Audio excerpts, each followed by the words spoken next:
అందరికీ నమస్కారం.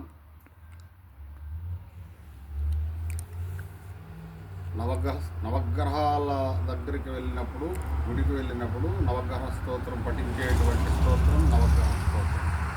ఆదిత్యాయ సోమాయ మంగళాయ బుధాయ చ గురుశుక్ర శనిభ్యచ్చ రాహవే కేతవే నమః అని 9 సార్లు చుట్టూ తిరిగి 9 సార్లు పఠిస్తూ నవగ్రహాల చుట్టూ 9 సార్లు తిరిగితే శుభం కలుగుతుంది. తర్వాత వచ్చేసి ఆంజనేయుని యొక్క స్తోత్రం. ఆంజనేయం మహావీరం బ్రహ్మవిష్ణు శివాత్మకం తరుణార్క ప్రభం శాంతం ఆంజనేయం నమామ్యహం. మనోజవం మారుతుల్యవేగం జితేంద్రియం బుద్ధిమతాం వరిష్టం వాతాత్మజం వానరయూధముఖ్యం శ్రీరామదూతం శిరసాన్నమామి. ఆపదామహర్తారం దాతారం సర్వసంపదాం లోకాభిరామం శ్రీరామం భూయో భూయో నమామ్యహం అనుకుంటూ ఆంజనేయ స్వామి చుట్టూ కూడా ప్రదక్షిణలు చేసినట్లయితే మీకు శుభం చేకూరుతుంది. అది కూడా ఈ నేను చెప్పినటువంటి శ్లోకాలు మంగళవారం కానివ్వండి, లేదంటే శనివారం కానివ్వండి, వారంలో ఒక 2 రోజు ఏదో ఒక రోజు ఇది మనం చేసుకోవచ్చు.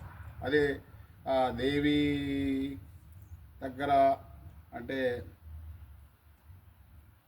ఆదిశక్తి కావచ్చు, పరాశక్తి కావచ్చు, ఆ టెంపుల్ అమ్మవారి టెంపుల్ పోయినప్పుడు దేవేంద్రాయ నమశుభ్యం దేవేంద్ర పరిభాషిణి ఆరోగ్యం భాగ్యం ఆరోగ్యం దేహినే సర్వదా. దేవేంద్రాయ నమశుభ్యం దేవేంద్ర పరిభాషిణి వ్యాపారం భాగ్యం ఆరోగ్యం దేహినే సర్వదా. దేవేంద్రాయ నమశుభ్యం దేవేంద్ర పరిభాషిణి ఉద్యోగం భాగ్యం ఆరోగ్యం దేహినే సర్వదా అని అమ్మవారి టెంపుల్కి వెళ్ళినప్పుడు ఈ విధంగా శ్లోకాలు చదువుకుంటే మంచిది. అదే కృష్ణ భగవానుడి దగ్గరికి వెళ్ళినట్టయితే వసుదేవసుతం దేవం కంసచానూరమర్ధనం దేవకీ పరమానందం కృష్ణం వందే జగద్గురుం. శ్రీరామ రామ రామేతి రమే రామే మనోరమే సహస్రనామ తతుల్యం రామనామ వరాననే.